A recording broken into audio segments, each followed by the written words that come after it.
basically that phrase is this means your better half, or it's his girlfriend who is the nurse. And pretty much since Jonathan wasn't here on the previous shows, some of the other stuff that he had written in previous, from weeks and months ago, is like the timing of the Omicron. Because the one thing that he pointed out was the fact that the Pfizer vaccine wasn't working on the people that wanted the vaccine. Now, you have to keep in mind there's only like 6 or 7% of South Africa vaccinated. The rest don't want it. I mean, even when they had it, nobody was getting vaccinated. So they that vaccine has a limited shelf life, and it went bad. And Pfizer and the WHO representatives were like, "Do you want us to send us more or send you more?" And they're like, "No, we let the other batch go bad. Send it to another country that's needing it more than us because people are not wanting it." Well, 2 weeks go by, and then all of a sudden, the World Health Organization announces there is a new Omicron variant that's coming out of Africa, and there's 3 countries that have already had confirmed cases. And he was commenting in this in the Telegram group saying, now granted, they claim that it can infect people quicker. It doesn't need the gestation period of the original COVID and the variant. But he said, he said, I find it kind of interesting because not very many people fly to South Africa. It's basically not a bad place to fly, but in people's normal work, they don't think of flying here. I mean, we do business with the UK because we are a Commonwealth. But he said the countries that they're saying had these confirmed cases were like off the wall. Like, why were these people flying to South Africa? I mean, it didn't make any sense. And so he is saying that I'm calling this whole thing BS because what they could have got was a cold, which is completely possible. You get 200 or 300 people in a plane, circulating air. It's completely possible. Ask anybody that goes to conventions or restaurants. They call it the con crud. We're back, by the way. Okay, good. I'm just finishing up, Pat. So I was just catching Jonathan up on everything, but that's he's saying that basically it's the common cold. He said that's why the vaccine isn't working, and it's also because fast forward to the Omicron thing. He said if we only have 6% of the country vaccinated, but we don't have increasing rates and we have no fatalities, that would mean that we have a herd immunity because we've had people that had it. He's not a denier, the guy in the South Africa. He said, yeah, there's people that had it. He said his boss had it, but he said it was like the flu. He said it didn't really bother him, and this guy's girlfriend has been in the hospital, and they're a couple. They're doing couple things, and they're not having any problems. So he's this thinking his personal view, and I kind of share this opinion, is Pfizer was kind of upset because they didn't get to sell all these millions of dollars of vaccines to South Africa. So now he thinks that they're just punishing them, blaming a variant on South Africa. Adding to that, what you just said there, I heard on the news yesterday afternoon. I was watching one of the local news areas, or actually it was yesterday morning, and they were talking about this new and improved pill that's going to come out that's going to allow life to return to normal, and it's what it's going to do is it's going to take care of not only the Omicron and the D variant, but it's going to be all right for anybody that gets COVID can go take these pills. You know what that says to me? It's that right there. Money. Money's what's driving this thing. At least part of it. And it's horse crap. And I agree with that, what those guys are saying on there, because of the fact it just seems way more obvious to be that reason than anything else. John? You don't want to know my views on COVID. Yeah, I do. I want to see if you agree with me, Mr. Republican. I'm sorry, I stepped away. I did not hear most of what you said. My son ran up here. I had to mute myself. So if you could repeat, I would kindly appreciate it. Well, I was just saying that I heard the other day that there was a thing on the news the other morning that said they're going to come out, that Pfizer and Moderna are working on this pill you can take that will help return everything to normal. You'll be able to, if you get the COVID, you'll be able to pop a pill, and that'll be the end of it. And that right there, the thing now, what they're going to start doing is pushing pills. Yeah, that's all. The whole thing behind that is, as far as what I can see, is money. Plain and simple, it's money. They don't give a crap about anybody else. They aren't trying to solve this whole situation. They just want the money out of it. They're milking it. And that's why I think there's conspiracy here. And if you listen to the Tokyo Rose thing, you saw how they put it out in 1942, and damn if it ain't similar now. Oh, let's just make everybody feel so bad. Let's say, oh, we got thousands of people every day that's got the COVID, and there's 7,000 people, and it's 20% more than it was yesterday, and cram it down your throat and make everybody feel bad. Go get the COVID shot. Give them some more money. It's all horse crap. Well, I think my opinion is this. I lean on the fence on COVID. Was COVID, you want to talk about my opinions, you're going to laugh, but was COVID made as a weapon from China? I don't know. I've heard it was supposed to be developing that way, and it got loose. I heard that in the beginning. Yeah, and it could have been.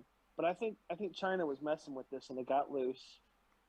And once again, you're going to be angry about what I'm about to say.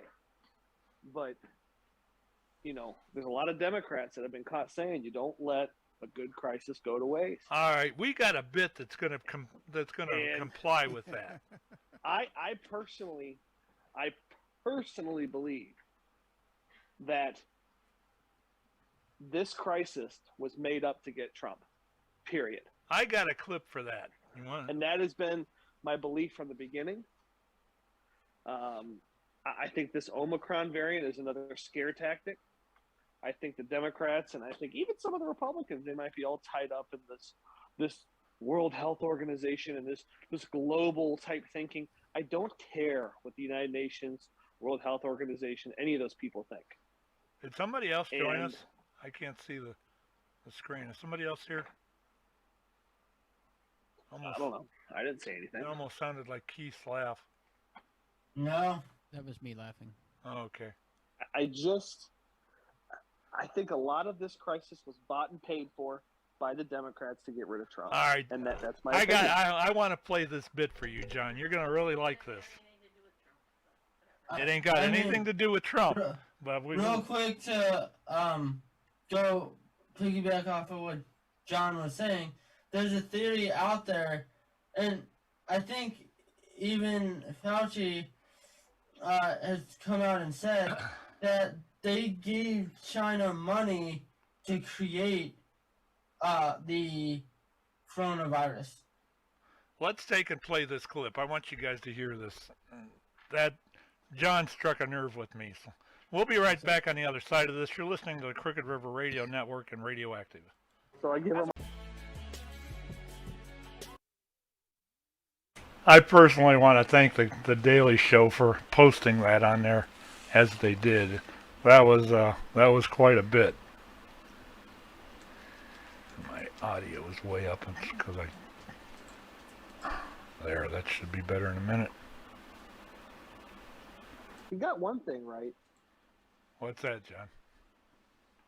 The Democrats thrive on not solving problems. Well, so do the Republicans. It's not just one party. I'll give you a prime example of economics. Okay? The Democrats think it's the government's responsibility to lift people out of poverty, not the individual to lift themselves out of poverty. Thus, you continue to go back to the government for more. Thus, you vote Democrat over and over and over and over. Now, are the Republicans, are they all innocent and highfalutin? I guess not. You're right. There's some problems that they probably thrive on not, solving as well, and I'll give you that as well. But I still believe from the very beginning that this pandemic was a crisis you should never let go to waste. And there's a reason. And both sides are seeing this, John. It's not just one side. You can't just blame this on the Democrats, because the COVID stuff started with the Republicans. It started in the Republican term. And it did.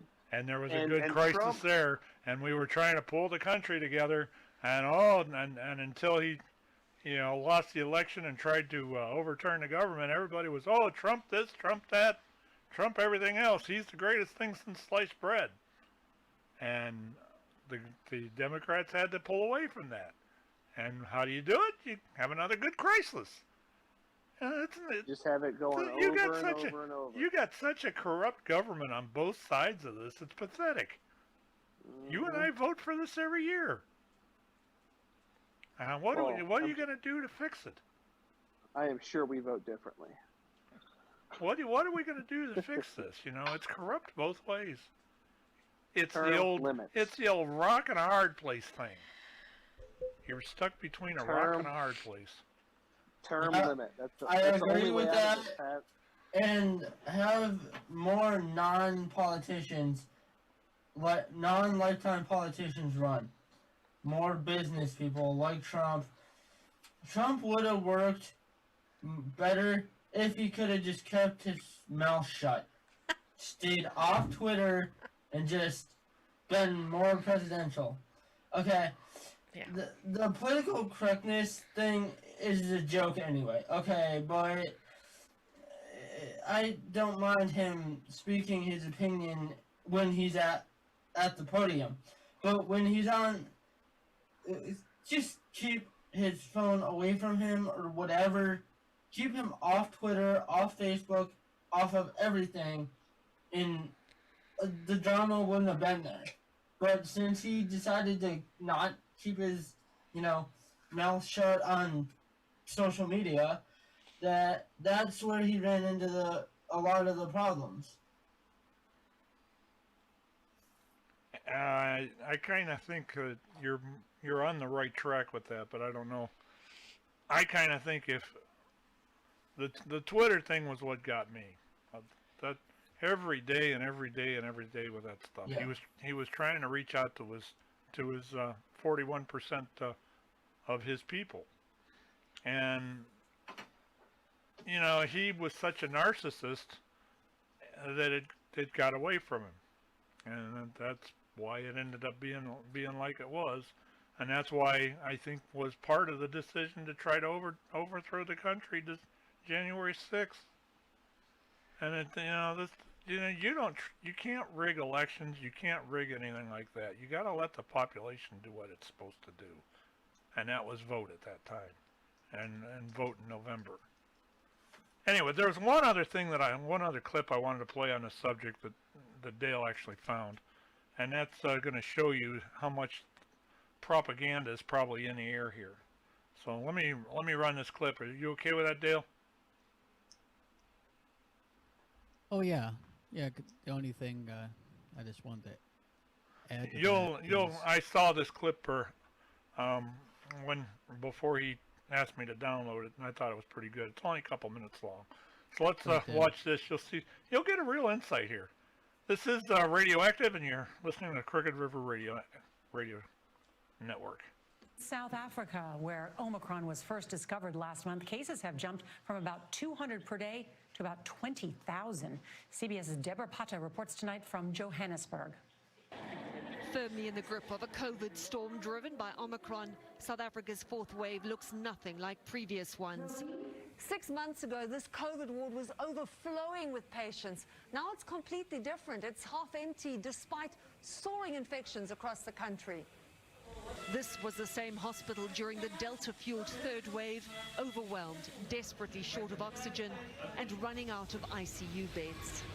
But this time round, says COVID doctor Farid Abdullah, patients so far have had mild symptoms with very few requiring oxygen. We've never seen that before. Normally in a COVID ward, you would have 80 to 90, I would even go as far as saying 95% of patients would be on some form of supplemental oxygenation. South African scientists have released the first results on Omicron's potency, finding it significantly reduces vaccine protection, but not completely.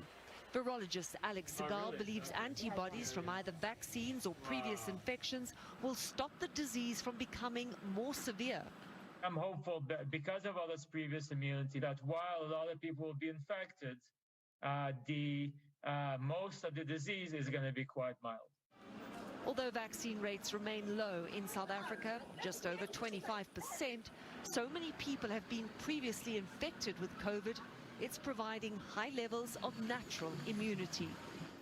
South Africa is ramping up its inoculation drive. Health regulators have approved boosters for everyone over 18, and the government is considering making vaccines mandatory. Nora? Deborah Pata, thank you. Now, isn't that interesting?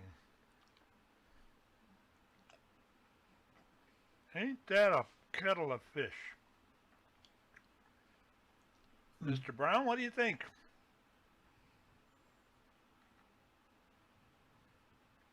We lose him?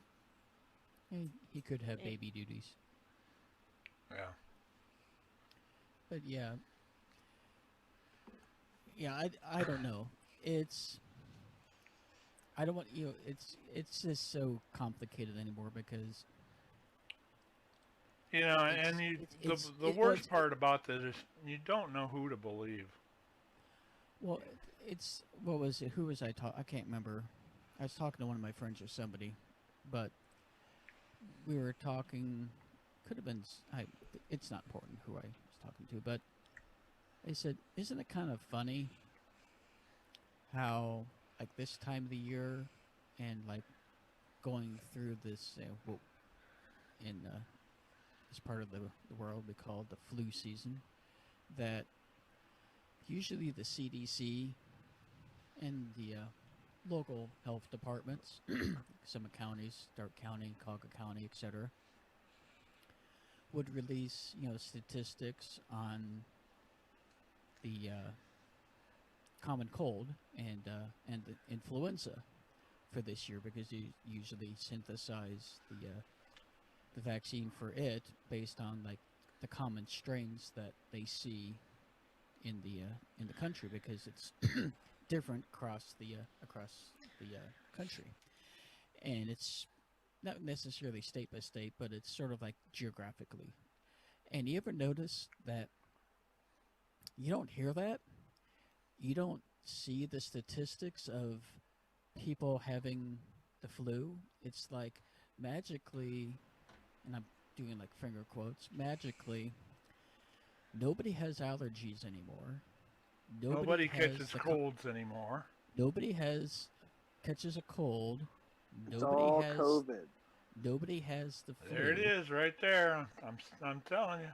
And like I said, I don't want good old American and European greenback. Yeah, I just don't want to like downthink, because it's still a respiratory virus, and it is dangerous for people that have compromised immune systems. But if you look at it, I mean, it's almost like the bell curve on this is just all over the place, because there can't be that many people that have immune compromised immune systems in the world to have 3, 4, 5, 6 million people that have been killed by this. And I think it's money, because with the healthcare system, ask anybody, or even in our country, but I talk with a lot of people from different countries. I have friends all around the world that I've met online, and have learned to, I don't trust, or just, know that, one-on-one, conversations, and that you get to learn about the person. And we talk about cultural things, because that's one thing I like to do on YouTube, watch cultural videos about how people, how life is in different countries. And I've asked them, and they always talk about how expensive our healthcare is, because, not to get in that whole tangent there, but it's like other parts of the country, I mean, something that may cost us $200,000 is either covered by the government, or is only like maybe $10,000, if that. And if you look, and this is some discussions I had like a 4-hour conversation with a friend in Romania, and we were talking, and it's like, isn't it kind of funny, in the ironic sense, that Moderna, Pfizer, J&J, Johnson & Johnson, except for one other one, I believe, don't quote me on this, is either German or Denver. I can't remember where the other pharmaceutical company is. I'm thinking it could be German. Excuse me. In any case, when you think about it, the companies that are making this vaccine are American companies, and they're selling this to other countries. Now, think about this. You have companies, these drug companies, they have patents and trademarks, and they have R&D expenses. So basically, they are allowed to keep private how they did this, so that they can recoup their losses, and it has to be OTC or administered through like an emergency room.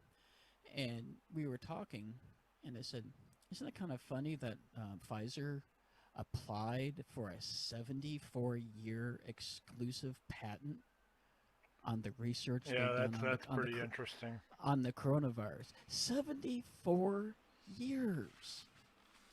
And she's like, oh, she said, that's bullshit. He said, I don't believe any of this. She says, yes, it is a virus. Yes, it's like swine flu. Yes, it's H1N1.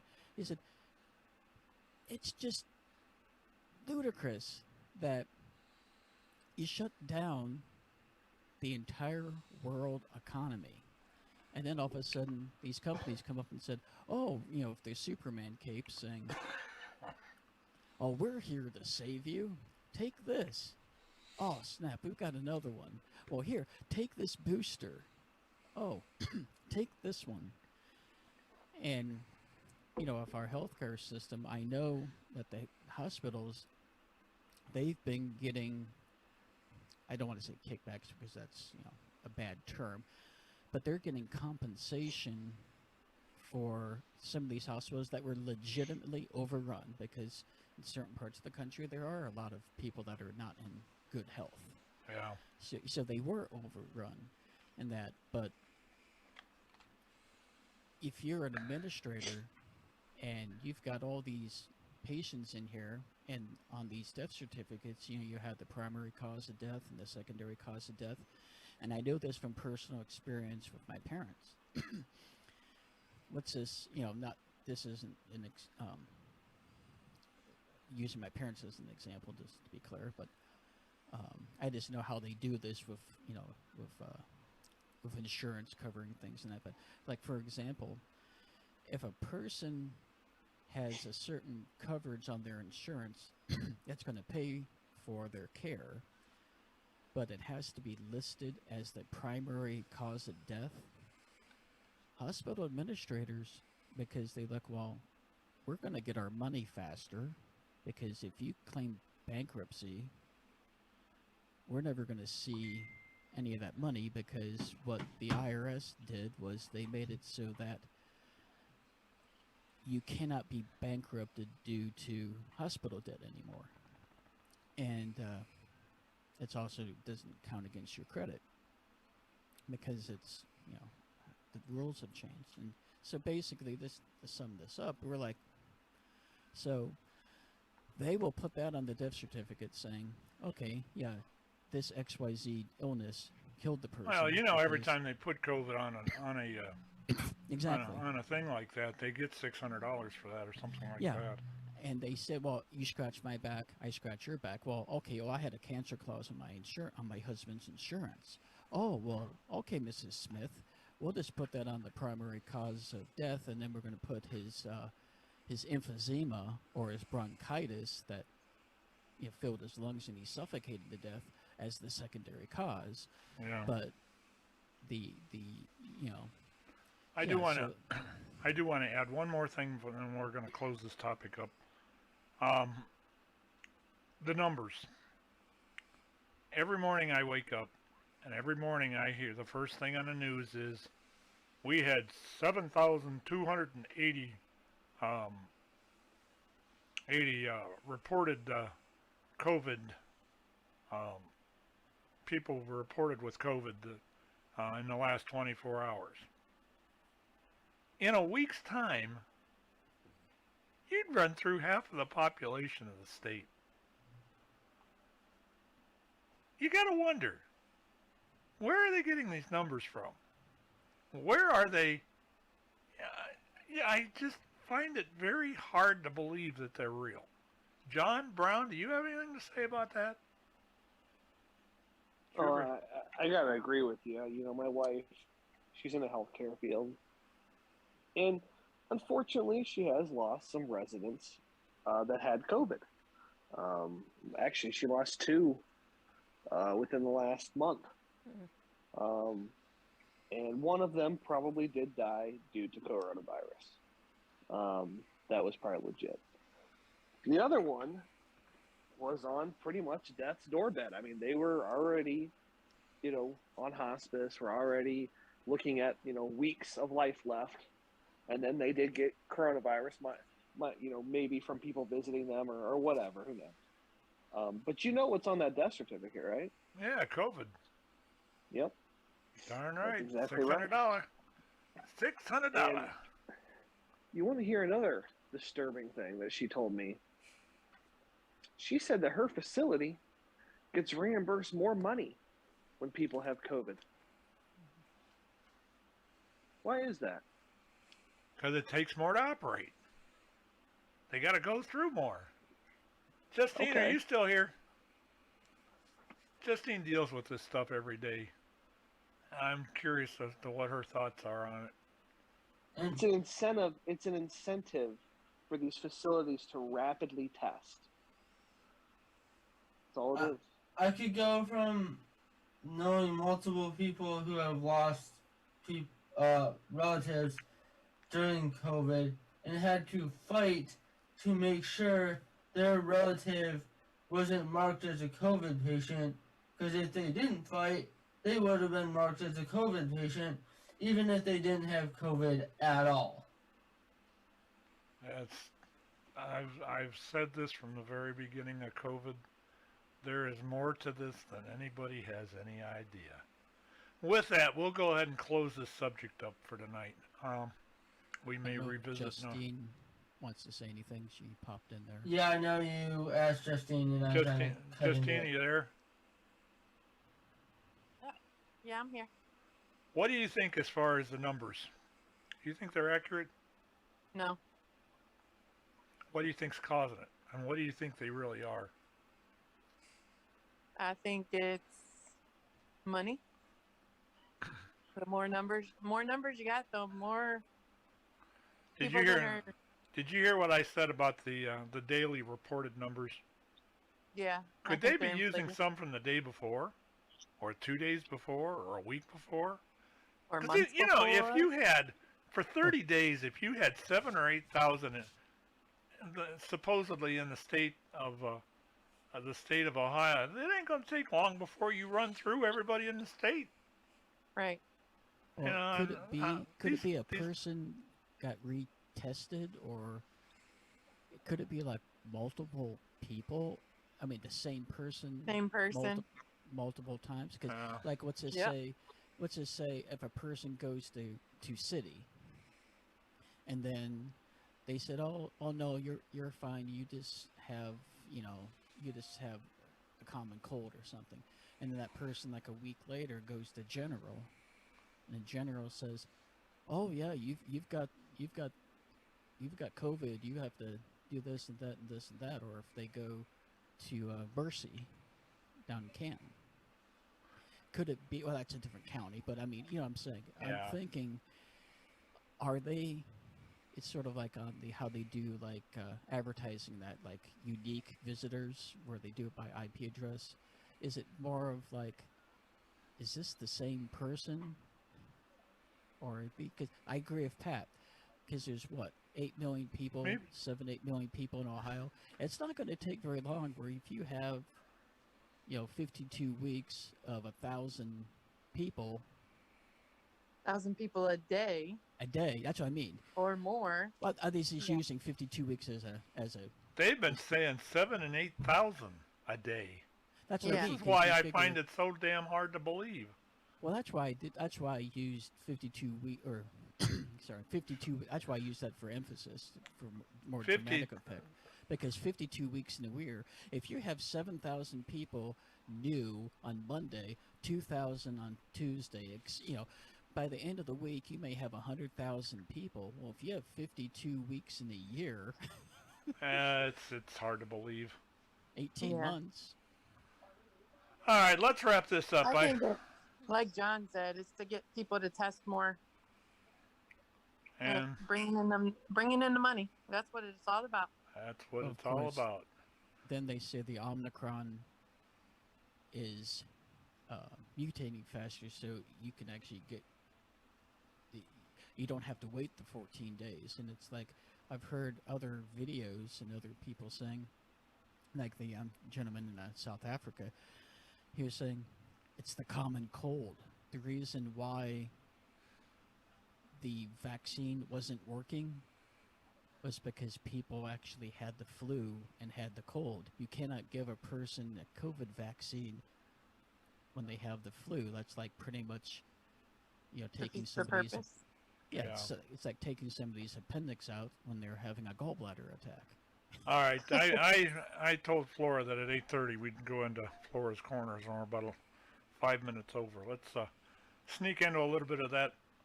I do have one more clip I want to play, and then we'll then at the Hey, end we'll Mr. do. Producer, you've yet to make a handy jingle for Flora's Corners. I know. You want it the bad, we'll make it. Corners, Flora's Corners. I'm not that technical.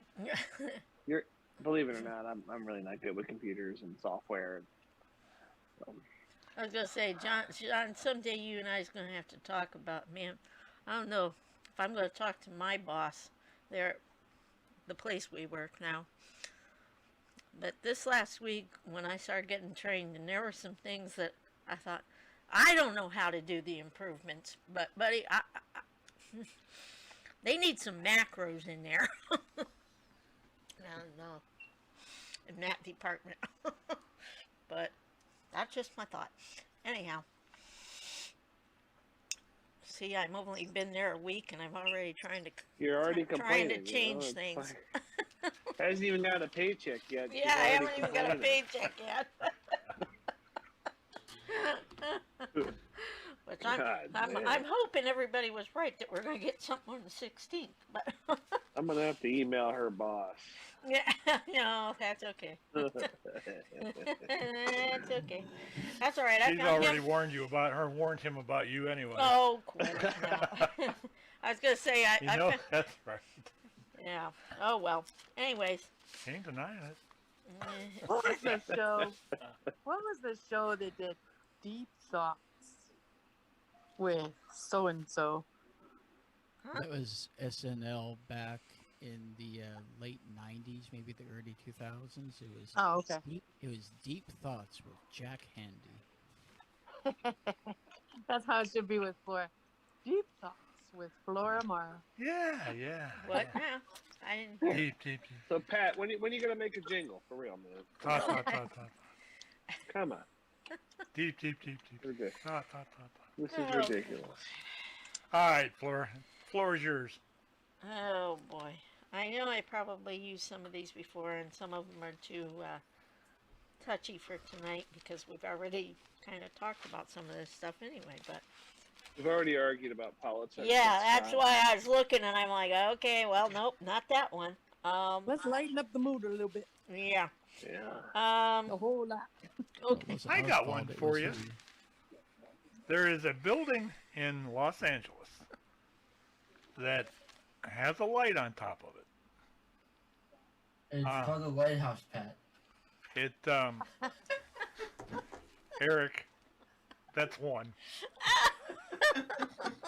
Back in his day, there was an old guy that stood there with a torch. And spun turned this around in a circle. Well, let me rephrase this thing. There's a Spun this funny mirror. In his underwear. in Los Angeles, California. Let him go on now, you guys. Come on. Los Angeles, California. There's the Capitol Records Children building. behave. It's got a light on top of it. You're no fun. What is so special about that light? It's the oldest light in the country. Anybody else? I don't know. They ain't gonna know.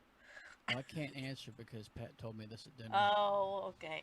I'm looking for something. Hang on. Yeah, well, they aren't gonna know, dear. You're gonna have to tell them. Yeah, I think it's about time to just tell us. The light on the top of the Capitol Records building in Los Angeles, California, actually transmits CW, or Morse code. It flashes Morse code. It was started. The building was built in '55, and the building was actually, the light was installed. Pat, your level just shot down substantially. Hello, I'm there. Can you hear me? No, barely the hear levels are way off. Cause, Yeah. I mean, because Eric's voice exploded on Teams. I don't know why that's Are you happening. sure it's not us in Zoom? Hello. Oh, what the heck is doing this? I'm going to It's restart. better now, I think. Try it again. Hello, audio. Hello, test. Yeah, we got it. All right. It's better. I had to off and on the mic control here. The building was actually built in 1955. They put the light on the top of it in '56, and it actually transmits, ever since, it transmits a Morse code, a phrase in Morse code. The first one that it ever did was the word Hollywood. It flashed out Hollywood. Since then, I think it was Paula Abdul released an album, and it flashed out Paula Abdul, the name of the album, and gave the date of release. That's something you don't hear every day going on in this world. I thought that was probably one of the coolest pieces of trivia I ever stumbled across. Completely nothing to do with ham radio, but the fact that it was doing CW was pretty cool. And they said if you weren't paying attention to it, you'd never see it. But anybody that knew CW would eventually figure that out. Cool or what? All right, Flora, I'm sorry I took it over. It's yours now. Oh, thank you so very much. Okay, time's up.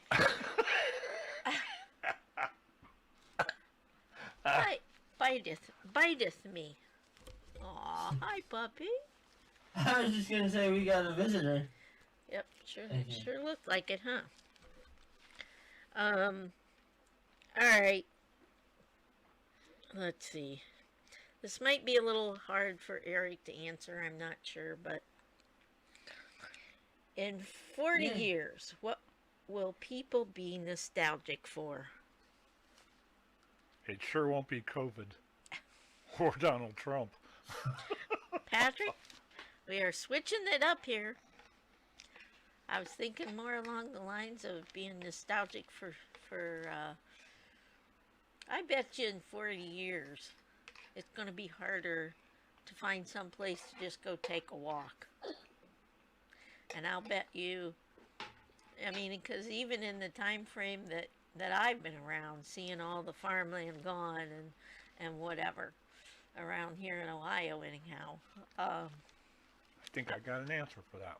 I think it would be that you might be nostalgic for some place to go take a walk outside. Bless you. Sun tight. Thank you. Who wants to go next? I mean, I would say just personal privacy when it comes to, you know, being able to use these social media sites, but not them listening in on you, because I just had that happen last week, where I was talking about something, less than 2 minutes later, an advertisement for it popped up on one of my social media outlets. Amazing, isn't it? Yeah, exactly. So, personal privacy. Jon Brown? I got booted from Zoom. I've been having this problem all night. So I don't know. It must be my phone. I did not hear the question. I don't know if you saw I left and came back. Okay, Flora, you want to say it over again? Well, it's just in 40 years, what will people be nostalgic for? Be nostalgic. Honestly, as sad as this is, choosing to stay home on holidays and be with your family. I feel like more and more, and it's so infuriating. Like, with COVID, we saw Walmart closing, right? On Thanksgiving, and a lot of stores closing. That was last year. This year, a few more were closed, which is good, but I have a feeling by next year and the following, it's going to be back to the same old crap where everyone's open at noon on Thanksgiving, and that if we even have a Thanksgiving, that's another thing. You know, there's people out there that really think Thanksgiving is racist, and I really think in 40 years, the way we look at holidays, the way society looks at holidays is going to be different, and those of us that are still around in 40 years, and you know, I'll be 107. Well, 207, you mean? We're gonna be, you know, looked weird because we want to do something special with our family on holidays. I really think that that's coming, unfortunately. All right, who's next? Justine, you want to go? Sure. I'm thinking. We can come back I to think you. I think just being together as a family unit. You know, everybody's so gotta do this, you know, this is going on, and we don't come together as a family. I think that'll be a thing of nostalgia. Yeah, it's the old, you're going to miss me when I'm gone. Yep, I know all about that. I think taking a car ride, because of how technology with vehicles is coming along. We may be flying by then. All right, I think Dale, are you next? Who else is left? I can be. It's sort of like actually both Melanie's and Justine's answers, but I don't know. I've joked about this in previous shows about I'm somewhat more introverted now in my older years than I used to be, instead of the extrovert that I started out being. I think the nostalgia will be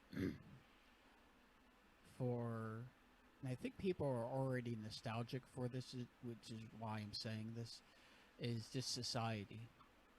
Because I think Pat and Flora could probably relate to this too. That, what was life like back in the 70s? What was life back in the 80s? And how has that changed now? I don't see where it's...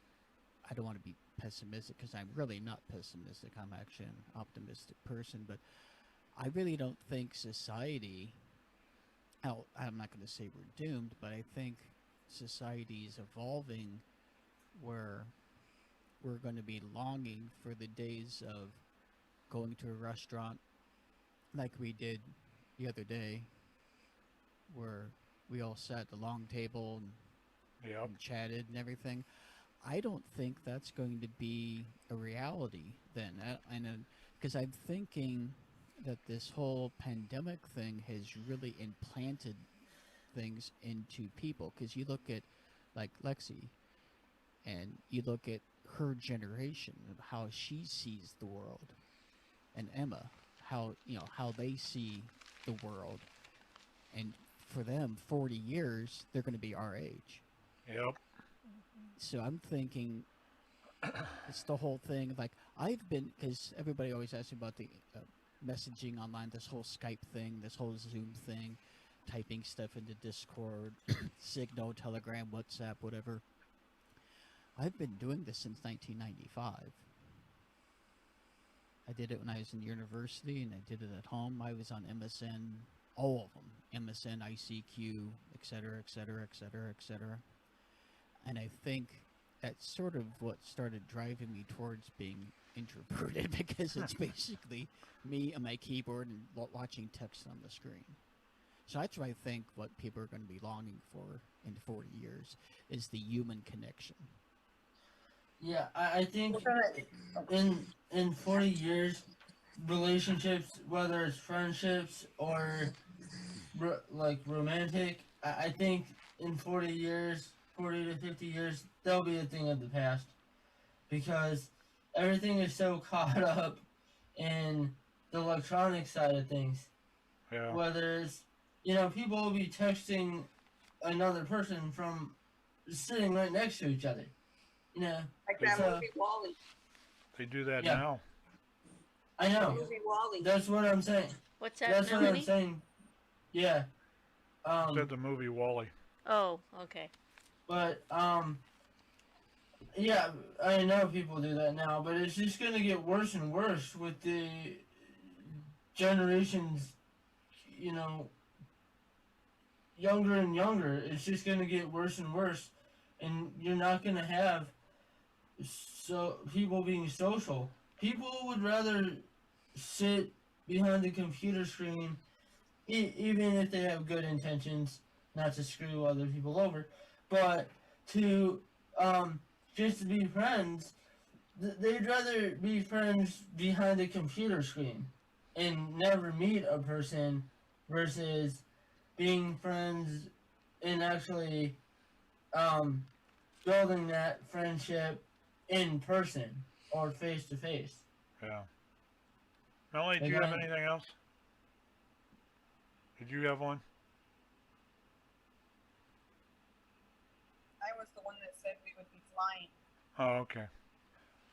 I want to add mine. If everybody else is done, I think they are, aren't they? Yeah, I think so. I got actually two of them.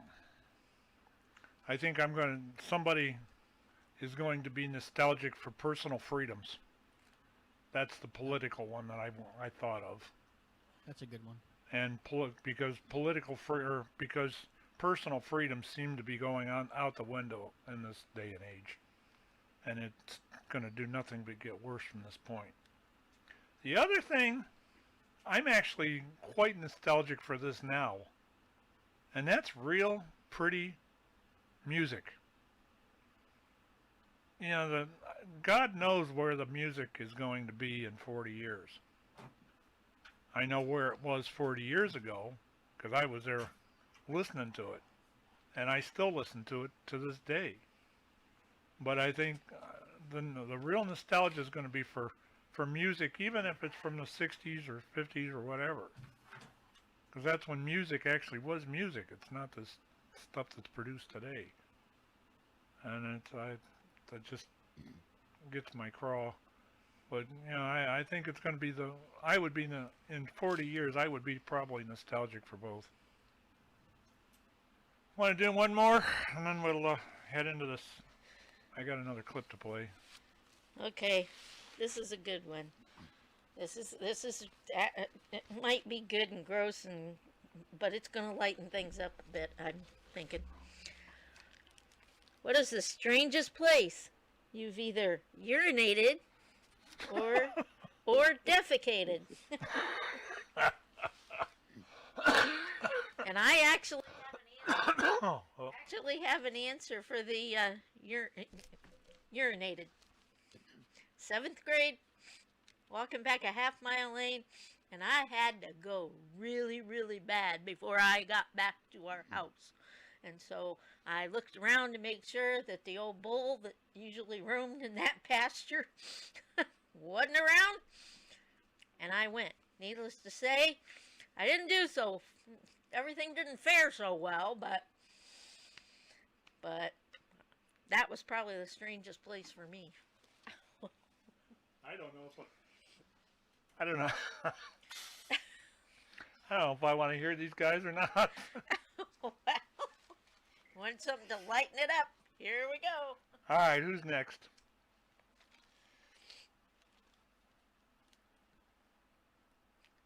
They may not want to answer.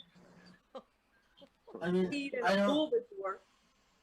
I was just gonna say that. So. What's that? At Waterworks. Oh, at Waterworks. In the pool. In the pool. Or no, the going down the water slide back when it was the old Waterworks. What? Now, see, we used to go.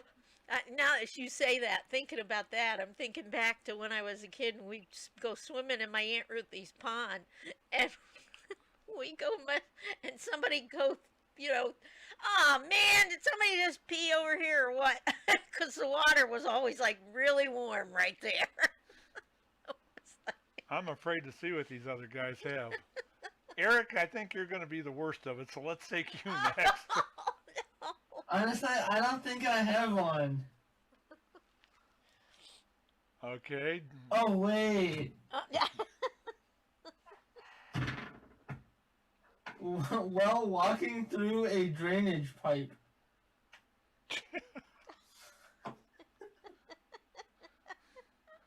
Okay, I don't know if we want to go any further with that one or not. Jon Brown? So I used to have horses a long time ago, growing up and stuff, and even when I first came to Ohio, I remember there was a couple times I'm sitting there cleaning stalls and had to go pee, and I thought, well, wait a minute, horses pee in here, why can't I? So I did. What a question. All right, Dale. You being a truck driver, I got a feeling this is going to be quite something else. I know you're gonna tell us it was in Uranus. Feeding Uranus, Pat. Actually, mine, I can give you just a couple incidental ones I've seen in the past 18 years, because I'll be starting my 19th year driving cross country. Excuse me. For me, I don't know if it'd be odd to anyone else, but pretty much I've really not had any in my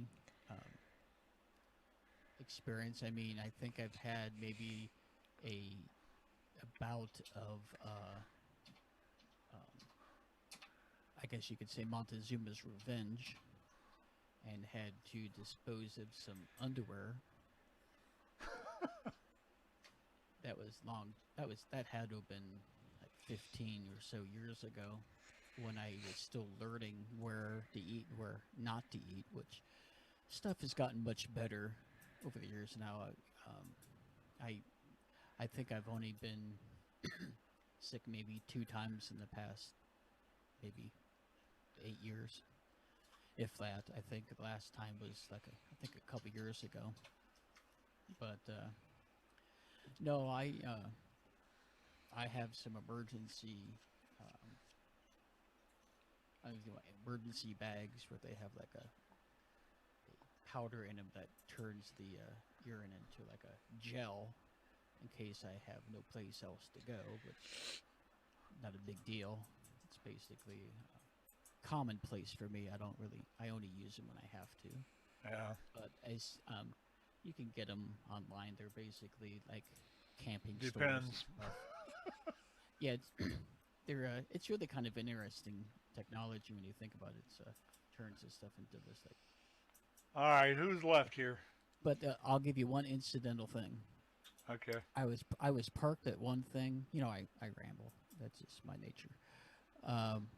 I was parked. I can't remember where I was at, but I was parked. It was summertime at this warehouse, and it was a foreign trade zone where they wouldn't let anybody into the building, and you could only get to the fence and hand stuff through the. There was a slot in the fence, and this one guy had to use the men's room, and it wasn't to urinate. He really had to go, and they said, "We're sorry, we don't let anybody in the building, but you can walk.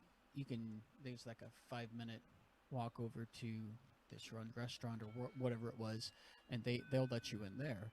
And he's like, "Oh, I can't make it that long." So he runs out of the building, runs to the side of the building to these bushes, and then all of a sudden you hear the AC units starting up. All of a sudden you hear this guy screaming. Apparently he was doing his business right near the exhaust vent of one of the commercial air conditioning units that are like the size of a small car. And let's just say the air was not blowing in his favor. I can imagine that. Anybody left? Me? You? Me, I guess. The girls, because didn't the girls say about going to waterworks? Yeah. I think mine was probably on a side road after work, and I really had to go. Jumping out of the car and letting the side of the car have it. Right around the back tire. And that's about as imaginative as I could ever come up with. Anyway, it's on, 9 o'clock? I think we probably ought to start wrapping it up here. I got one more clip I want to play, but we'll do that to end the show. I got a thing on the monkeys I wanted to hear. For those that want to hear about the Fire Stick, we'll do that next week. We just ran out of time here. But we'll take and do that next week anyway. I do want to thank everybody for coming in tonight. Sorry we had the little burp in the middle there, but that's what happens in live TV and radio. It will probably happen again. I won't deny that, but we try not to let it happen. Especially with this board operator. Yeah. Oh, we haven't heard that in a while. About it. And even thank you for coming in tonight, John. Oh, not a problem. How's things going with you now that you moved? Good. I'm driving less, which is really nice. So that's been helpful. Not coming. This whole back and forth thing was killing me because we wanted to be up here. Yeah. driving less, and John's in school, and it's all good, man. How's the Looking for plans for the new house going? good. We close on the mortgage. I think the 20th Not bad. is what they're thinking. So, yeah, we're trucking right along, man. I'm looking forward to seeing you guys on Thursday. Yeah, Thursday. You pretty much got all that handled. I forgot to call that lady. I'll get a hold of her in the morning. I don't have no. We need to talk. I need to. Yeah, we need to talk. I'll get a hold of you tomorrow afternoon, or call me after work. All right, sounds good. And we'll discuss it then. Well, it was fun. Dale, I appreciate you coming in with us tonight again. It's been a fun week.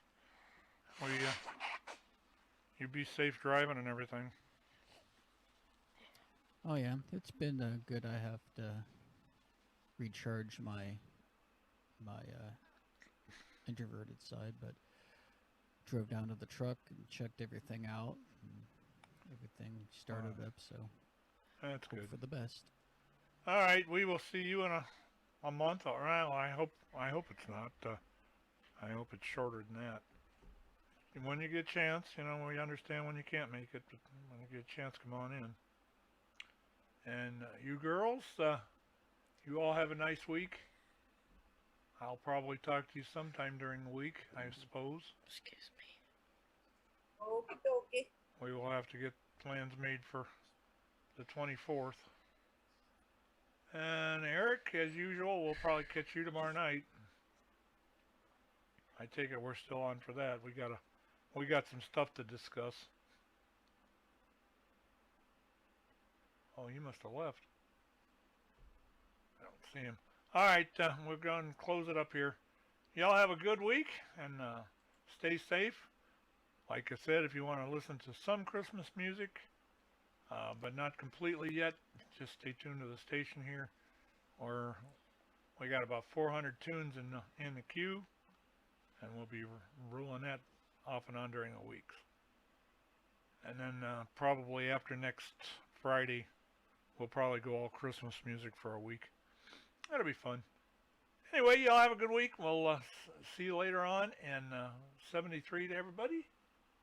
And let's see. Oh, I wanted to run that clip, so I'm going to do that first. We're just going to go ahead and head out of here. As I get it lined Have up a here. great. See you guys. We'll see y'all, and thanks for tuning in. But now to some sad news in the music world. He was a founding member of the made-for-TV band The Monkees before going on to have a groundbreaking solo career. Mike Nesmith has passed away peacefully in his sleep from natural causes. He was 78.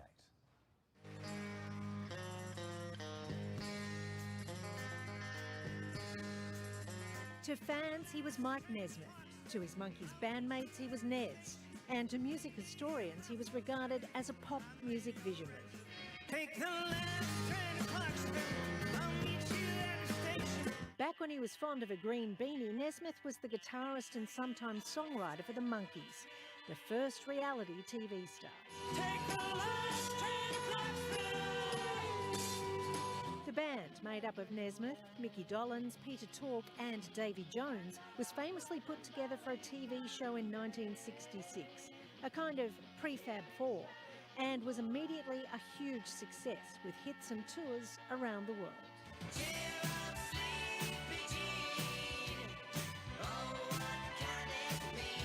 Nesmith admitted he lent on Dolenz in those early days, navigating being famous. And I knew he knew what he was doing, and I would ask him from everything, like, what's a close-up? And, which one of these is the camera? And if we smoke dope back here, will they throw us off the stage? That's really important questions. For close-up, you just make sure you stand behind me. Yeah. After the band broke up, Nesmith went solo, creating one of the world's first music videos in the process. I think I will travel to Rio, using the music for flight. I tried to get that video going at Top of the Pops, half a dozen other shows, nothing. Australia, boom. When I say I'm interviewing Mike Nesmith, everyone says, do you know That his mother, okay, that's a good one. his mother invented liquid paper? She did indeed. That she turned it from this little thing in her garage, and me and my friends filling the bottles, to a multi-million-dollar international corporation. While I was making music with the Monkees, a very smart secretary was also coming up with another #1 hit, liquid paper correction fluid. That secretary was my mom. 2 years ago, Nesmith and Dollins, the only surviving members of the Monkees, teamed up for a farewell tour, which included Australia. This was a short time after the death of Monkees bandmate Peter Tork, and Nesmith revealed relationships within the band were not always great. We barely had a civil word to say to each other. Hey, Pete, hey, hey, Nez, and that was it. But I was sitting there when my assistant Melody got the call. Peter died. And I'm going to do it now. And I broke into tears. Today, Mickey Dolenz said in a statement, "I've lost a dear friend and partner. I'm so grateful that we could spend the last couple of months together doing what we loved best." The pair only finished the farewell tour 4 weeks ago.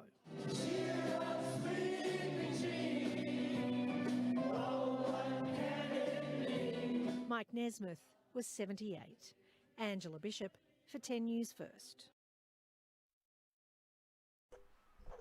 I do want to thank the 10 News people for posting that on Facebook and letting us use it. Have a good week, everybody.